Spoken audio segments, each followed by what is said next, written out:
혹시 요즘 부쩍 피곤하다는 말을 자주 하시진 않나요? 아침에 일어나도 개운하지 않고 가끔 이유 없이 짜증이 나거나 집중력이 떨어지는 경험 익숙하실 겁니다. 대부분 사람들은 이런 증상을 스트레스 때문이겠거니 나이가 들어서 그렇겠거니 하며 넘깁니다. 그런데 말입니다. 그 배경에는 우리가 무심코 반복해온 하루하루의 생활 습관이 있을 가능성이 큽니다. 특히 의사들은 공통적으로 말합니다. 작은 습관이 결국은 병을 만든다. 건강을 해치는 건 드라마틱한 사건이 아닙니다. 매일 반복되는 어떤 행동이 서서히, 그러나 확실하게 뭔가 마음을 망가뜨리는 거죠. 문제는 우리가 그것이 문제인 줄도 모르고 살아간다는 겁니다. 오늘 영상에서는 의사들이 실제로 경고하는 최악의 생활 습관 7가지를 다룰 겁니다. 겉으로 보기엔 별 문제 없어 보이고 심지어 많은 사람들이 그게 뭐 어때서? 라고 생각하는 행동들이죠. 그런데 이 습관들이 장기적으로는 우리의 면역력을 떨어뜨리고 혈관을 막고 심지어 정신 건강까지 위협할 수 있습니다. 이 중 몇 가지는 아마 여러분도 지금 이 순간 하고 계실 겁니다. 그런데 걱정 마세요. 단순히 나쁜 습관을 나열하고 그치는 영상이 아닙니다. 왜 그 습관이 위험한지, 의학적으로 어떤 문제가 생기는지, 그리고 어떻게 바꿔야 하는지까지 구체적으로 알려드릴 겁니다. 건강은 어느 날 갑자기 무너지는 게 아닙니다. 그리고 지키는 것도 마찬가지입니다. 사소해 보이지만 중요한 이야기 끝까지 함께 해주세요. 여러분의 몸은 여러분의 습관만큼만 건강할 수 있습니다. 의사들이 경고하는 최악의 생활 습관, 첫 번째는 바로 만성적인 수면 부족입니다. 우리는 종종 수면을 줄일 수 있는 자원처럼 취급합니다. 바쁠 땐 잠을 줄이고 할 일이 많을 땐 밤을 새우고 잠은 성공한 다음에 자면 된다고 말하기도 하죠. 그런데 이건 몸이 아니라 뇌와 면역 체계에 큰 비용을 청구하는 행동입니다. 수면이 부족하면 가장 먼저 타격을 입는 건 뇌입니다. 집중력과 기억력이 떨어지고 감정 조절 능력이 약해집니다. 실제로 하루 5시간 이하로 자는 생활이 몇 주만 지속돼도 뇌 기능은 음주 상태와 비슷한 수준으로 저하된다는 연구 결과도 있습니다. 게다가 수면 부족은 우울증과 불안 장애의 발병 위험도 높입니다. 감정이 격해지고 사소한 일에 민감해지며 만성적인 스트레스에 취약해집니다. 두 번째로 무너지는 건 면역력입니다. 우리 몸은 잠자는 동안 손상된 세포를 복구하고 면역세포를 재정비합니다. 그런데 수면 시간이 짧으면 바이러스나 세균에 쉽게 노출되고 잔병 치레가 잦아지죠. 실제로 의사들은 잠을 덜 자는 사람일수록 병원에 자주 온다고 말합니다. 의사들이 입을 모아 경고하는 건 명확합니다. 수면은 절대적인 기본이다. 먹고 숨 쉬는 것만큼 중요하다. 아무리 잘 먹고 운동을 해도 잠이 부족하면 건강은 무너질 수밖에 없습니다. 그렇다면 해결 방법은 무엇일까요? 가장 기본은 매일 7시간 이상의 수면을 확보하는 것입니다. 단순히 자는 시간만 중요한 게 아니라 규칙적인 수면 패턴도 핵심입니다. 매일 같은 시간에 자고 같은 시간에 일어나는 리듬이 생체 시계를 안정시켜줍니다. 또한 잠들기 최소 1시간 전에는 스마트폰과 TV를 멀리하고 조명을 어둡게 해 뇌가 수면을 준비할 수 있도록 도와야 합니다. 혹시 나는 4~5시간만 자도 괜찮아요 라고 생각하셨다면 그것은 몸이 적응한 게 아니라 고통에 무뎌진 것일 수 있습니다. 오늘부터는 수면을 다시 삶의 중심으로 가져오세요. 건강한 삶은 충분한 수면에서 시작됩니다. 의사들이 경고하는 최악의 생활 습관, 두 번째는 하루 종일 물은 거의 마시지 않으면서 커피나 탄산음료는 몇 잔씩 마시는 습관입니다. 나는 물 대신 아이스 아메리카노로 수분을 채운다는 말, 농담처럼 들리지만 실제로 그렇게 생활하는 사람이 정말 많습니다. 그런데 이 습관은 건강에 있어 꽤 심각한 대가를 초래합니다. 가장 큰 문제는 탈수입니다. 커피와 탄산음료는 수분처럼 보일 수 있지만 이뇨작용이 강해 오히려 몸속 수분을 밖으로 더 많이 배출하게 만듭니다. 즉 마신 만큼 수분이 보충되는 게 아니라 오히려 수분을 빼앗기는 셈이죠. 수분이 부족하면 어떤 일이 벌어질까요? 가장 먼저 신장, 즉 콩팥에 무리가 갑니다. 우리 몸은 노폐물을 소변을 통해 배출하는데 수분이 부족하면 소변이 농축되고 신장이 이를 걸러내기 위해 더 많은 부담을 떠안게 됩니다. 장기적으로는 신장 기능 저하, 심하면 신장 결석이나 만성 신부전으로 이어질 수 있습니다. 또한 탈수는 단순히 갈증만 유발하는 게 아닙니다. 피로감, 두통, 집중력 저하, 심지어 변비와 피부 트러블까지도 물 부족에서 비롯될 수 있습니다. 의사들은 말합니다. 물은 가장 기본적인 영양소다. 그런데 이 기본을 빼먹는 사람이 너무 많다. 한 가지 더 짚고 넘어가야 할 것은 커피와 탄산음료에 들어있는 카페인과 당분입니다. 카페인은 중추신경계를 자극해 일시적인 각성을 유도하지만 과다 섭취 시 수면 질을 떨어뜨리고 심장을 빠르게 뛰게 만듭니다. 탄산음료는 한 잔의 각설탕 수계 분량의 당을 함유하고 있어 비만과 당뇨, 지방간 위험을 크게 높입니다. 그렇다면 어떻게 해야 할까요? 대단한 변화가 필요하지는 않습니다. 단 하나, 물을 주 음료로 삼는 것, 이것만으로도 몸이 놀랍도록 달라질 수 있습니다. 하루 1.5리터에서 2리터의 물을 마시는 것이 이상적이며 커피를 마시더라도 같은 양의 물을 함께 마셔 수분 균형을 맞추는 습관이 중요합니다. 탄산음료는 가능하면 줄이고 탄산수나 무가당 차로 대체하는 것도 좋은 방법입니다. 건강은 늘 기본에서 무너지고 기본에서 회복됩니다. 물을 마신다는 단순한 행동이 사실은 신장을 살리고 몸 전체를 살리는 결정적인 습관이 될 수 있다는 것 잊지 마시기 바랍니다. 의사들이 경고하는 최악의 생활 습관, 세 번째는 하루 대부분을 앉아서 보내는 생활, 즉 운동 부족입니다. 요즘 시대에 가장 흔하면서도 가장 위험한 습관입니다. 책상 앞에서 하루 8시간 이상을 보내는 직장인, 수업과 과제를 반복하는 학생, 심지어 집에 와서도 소파에 앉아 스마트폰을 붙잡고 있는 우리. 몸은 거의 움직이지 않지만 시간은 계속 흐릅니다. 우리는 그렇게 움직이지 않는 습관 속에 익숙해져 버렸습니다. 그런데 문제는 우리 몸은 그렇게 설계되지 않았다는 것입니다. 인간은 걷고 서고 움직이도록 진화해 왔지 장시간 앉아있도록 만들어진 존재가 아닙니다. 그래서 장시간 앉아있는 습관은 곧장 혈액순환 장애로 이어집니다. 다리 정맥에 혈액이 고이고 엉덩이 근육과 하체 혈관이 눌리며 결과적으로 심장으로 가는 혈류 흐름 자체가 둔해집니다. 이로 인해 심혈관 질환의 위험이 높아지고 특히 당뇨병 발병률도 증가합니다. 왜냐하면 움직이지 않으면 근육이 포도당을 연소하지 않기 때문입니다. 포도당은 혈액 속에 남아있고 이는 곧 혈당 상승으로 이어집니다. 운동 부족은 인슐린 저항성을 악화시키고 결국 제2형 당뇨병의 직접적인 원인이 될 수 있습니다. 의사들이 이 부분에 대해 말하는 경고는 간단하면서도 강력합니다. 하루 10시간 앉아있는 사람은 담배를 피우는 사람 못지않게 건강을 위협받고 있다. 단순히 운동을 하지 않는다는 문제가 아니라 장시간 앉아있는 행위 자체가 하나의 독립적인 건강 리스크로 간주되고 있는 겁니다. 그렇다면 우리가 할 수 있는 일은 뭘까요? 모든 사람에게 헬스장을 가라고 말할 수는 없습니다. 그러나 누구나 할 수 있는 대안은 분명히 있습니다. 첫째, 30분마다 한 번씩 일어나서 1~2분 걷기. 이는 혈액순환을 회복시키고 근육을 자극하는 데 매우 효과적입니다. 둘째, 점심시간에 최소 10분 이상 빠르게 걷기, 엘리베이터 대신 계단 이용하기처럼 생활 속에서 의식적으로 움직임을 늘리는 겁니다. 셋째, 앉아있을 때도 허리를 곧게 펴고 간단한 스트레칭을 수시로 해주는 것만으로도 큰 차이를 만듭니다. 운동은 더 이상 추가적인 노력이 아니라 건강을 유지하기 위한 필수 조건입니다. 앉아있는 습관이 편할 수는 있어도 그 대가는 결코 가볍지 않습니다.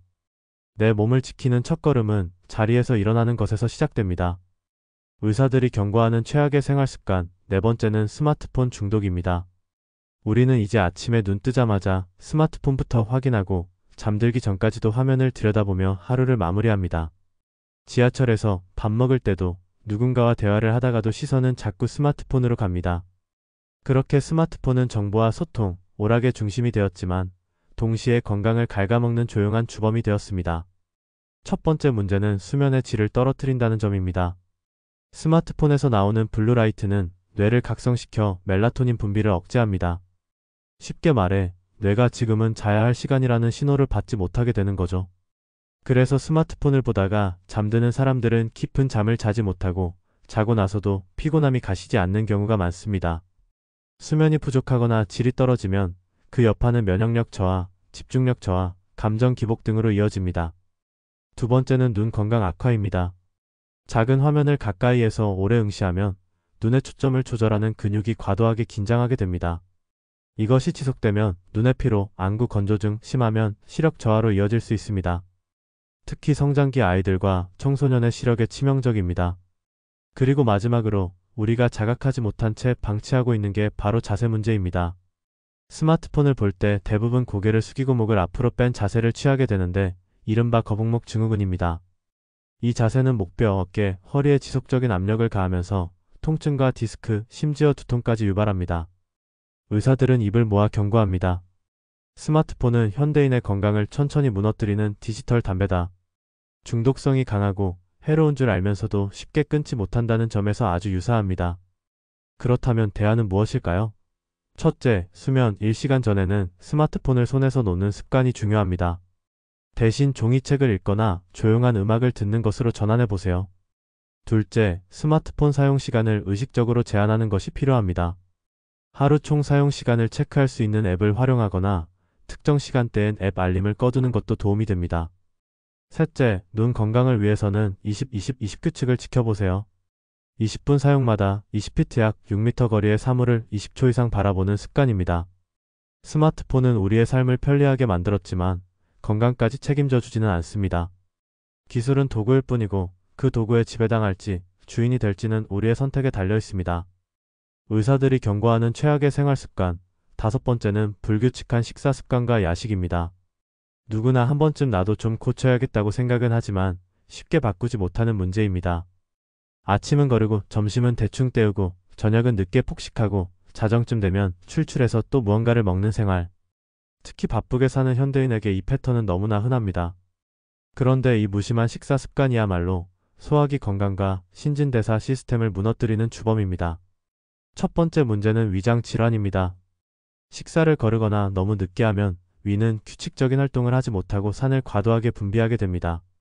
이때 위벽이 자극을 받으면서 위염, 역류성 식도염, 소화불량 같은 질환이 생기기 쉽습니다. 특히 야식은 위장이 쉬어야 할 시간에 다시 일을 시키는 격이어서 위산 역류나 속쓰림의 원인이 됩니다. 두 번째 문제는 대사 이상입니다. 우리 몸은 일정한 리듬에 맞춰 에너지를 흡수하고 소비하는데 불규칙한 식사는 이 리듬을 무너뜨려 인슐린 저항성 증가, 체지방 축적, 혈당 조절 실패로 이어집니다. 결국 당뇨병, 고지혈증, 지방간 등 대사증후군의 위험이 높아지는 것이죠. 의사들은 이 부분에 대해 이렇게 경고합니다. 먹는 시간과 방식이 엉망이면 아무리 좋은 음식을 먹어도 독이 된다. 또 하나 놓치기 쉬운 건 야식이 수면의 질까지 망친다는 점입니다. 밤늦게 음식을 먹으면 소화기관이 계속 활동하면서 뇌와 신체가 완전히 휴식하지 못하게 됩니다. 이는 다음날까지 피로를 이어지게 하고 결국 만성적인 체력 저하로 연결됩니다. 그렇다면 해결 방법은 어떻게 될까요? 우선 가장 중요한 것은 식사 시간을 일정하게 유지하는 습관입니다. 정해진 시간에 과하지 않게 천천히 먹는 것이 기본입니다. 아침 식사를 거르지 않고 저녁은 가능한 한 잠들기 3시간 전까지 마치는 것이 좋습니다. 야식이 습관이 되었다면 공복을 견디기 위한 가벼운 대체식으로 바꾸는 것도 방법입니다. 예를 들어 따뜻한 우유, 삶은 달걀, 오이나 방울토마토 같은 저칼로리 간식으로 대체하면 위에 부담을 주지 않으면서도 심리적 허기를 달랠 수 있습니다. 식사는 단순히 배를 채우는 일이 아닙니다. 그것은 몸의 리듬을 조율하고 건강의 흐름을 지켜내는 가장 중요한 행위입니다. 우리가 언제 어떻게 먹느냐가 곧 우리의 몸을 어떻게 다루고 있느냐를 말해주는 지표가 됩니다. 이제는 무심코 먹는 습관에서 의식적으로 건강을 선택하는 습관으로 전환할 때입니다. 의사들이 경고하는 최악의 생활 습관, 여섯 번째는 스트레스를 흡연이나 음주로 해소하는 습관입니다. 하루 종일 쌓인 피로와 압박감에 이 한 잔이면 잊혀질 거야. 한 대 피우고 나면 마음이 좀 가라앉더라라는 말 익숙하시죠? 처음엔 단순한 위로였을지도 모릅니다. 그러나 그 위로가 반복될수록 몸은 조금씩 망가지고 있다는 사실을 우리는 자주 잊습니다. 문제는 흡연과 음주는 스트레스를 해소하는 것이 아니라 일시적으로 감각을 무디게 할 뿐이라는 점입니다. 특히 니코틴과 알코올은 뇌의 보상 회로를 자극해 일시적인 쾌감을 주지만 그 효과가 사라지면 오히려 불안감과 우울감이 더 커지는 악순환이 시작됩니다. 흡연은 말할 것도 없이 폐를 직접적으로 손상시키고 기침, 천식, 만성 폐질환, 폐암의 주요 원인입니다. 흡연자의 폐는 비흡연자보다 수십 배 빠르게 노화하며 심장질환과 혈관질환 위험도 동반 상승합니다. 음주는 간을 망가뜨립니다. 술은 간에서 해독되는데 반복적인 음주는 간세포를 파괴하고 지방간, 간염, 간경변, 나아가 간암까지 초래할 수 있습니다. 특히 스트레스를 이유로 잦은 음주를 반복하면 혼자 마시는 습관이 생기고 이는 음주 중독의 경로가 되기도 합니다. 의사들은 이 부분에 대해 매우 단호하게 말합니다. 스트레스를 술과 담배로 푼다는 건 불난 곳에 기름을 붓는 것과 같다. 실제로 정신건강의학과와 내과에서는 스트레스성 증상보다 오히려 그 해소 방식 때문에 병원을 찾는 환자가 더 많다고 합니다. 그렇다면 대안은 없을까요? 있습니다. 핵심은 스트레스를 직접 마주하고 다루는 방법을 배우는 것입니다. 우선, 운동은 과학적으로 가장 강력한 스트레스 해소법입니다. 30분 걷기만 해도 엔도르핀이 분비되고 뇌가 안정됩니다. 둘째, 일기나 글쓰기 같은 감정 표현 습관은 생각보다 강력한 효과를 냅니다. 감정을 억누르기보다 의미화하는 능력이 생기기 때문입니다.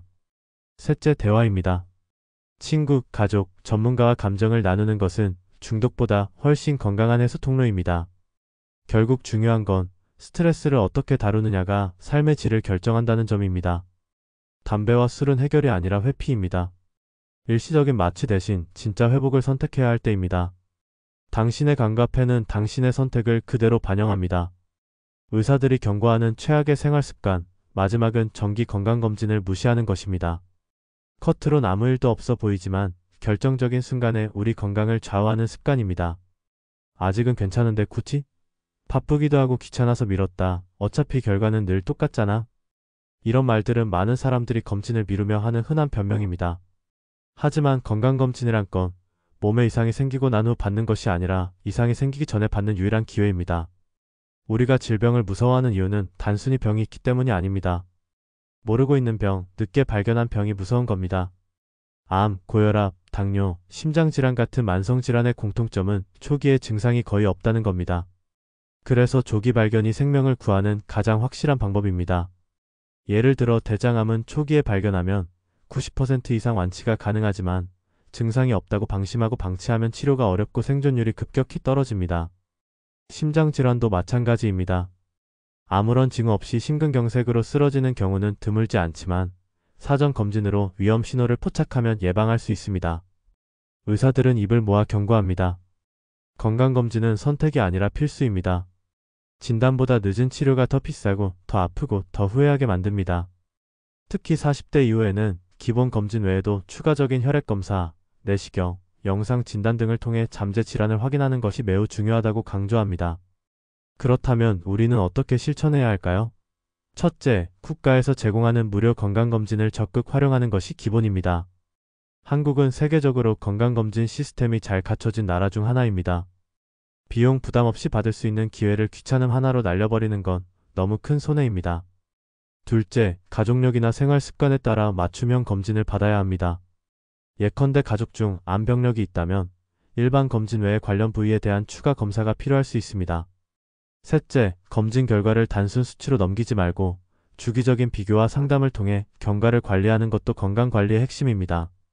건강은 소중하다는 걸 우리는 늘 알고 있지만 그 소중함을 확인하는 기회는 의외로 많지 않습니다. 건강검진은 그 기회를 눈앞에 제공해주는 유일한 제도입니다. 병을 찾으러 가는 것이 아니라 병 없이 오래 살기 위한 준비를 하러 가는 것, 그것이 건강검진의 진짜 의미입니다. 이걸 미루는 건 결국 내 미래를 미루는 것과 같습니다. 오늘 우리가 살펴본 7가지 생활습관 어떤가요? 여러분의 일상에서 한두 가지는 꼭 해당되지 않으셨나요? 수면 부족, 잘못된 음료 선택, 운동 부족, 스마트폰 중독, 불규칙한 식사와 야식, 흡연 음주로 스트레스 해소, 그리고 정기 건강검진 무시하기. 이 모든 것들이 우리 몸과 마음을 조금씩, 그러나 확실히 갉아먹고 있다는 사실을 알게 되셨을 겁니다. 지금 바로 내가 어떤 습관을 고치느냐가 바로 내 인생을 바꾸는 일입니다. 이 영상이 여러분에게 그런 작은 계기가 되었길 바랍니다. 습관은 한 번에 바뀌지 않지만 작은 변화에서부터 시작할 수 있습니다. 수면 시간을 30분만 앞당기고 음료를 조금 더 건강한 선택으로 바꾸고 스마트폰을 손에서 잠시 내려놓고 매일 10분이라도 몸을 움직이는 것만으로도 건강은 달라질 수 있습니다. 이제 건강을 지키는 일은 더 이상 먼 미래의 일이 아닙니다. 오늘부터 시작할 수 있습니다. 작은 실천으로 더 나은 내일을 만들 수 있습니다.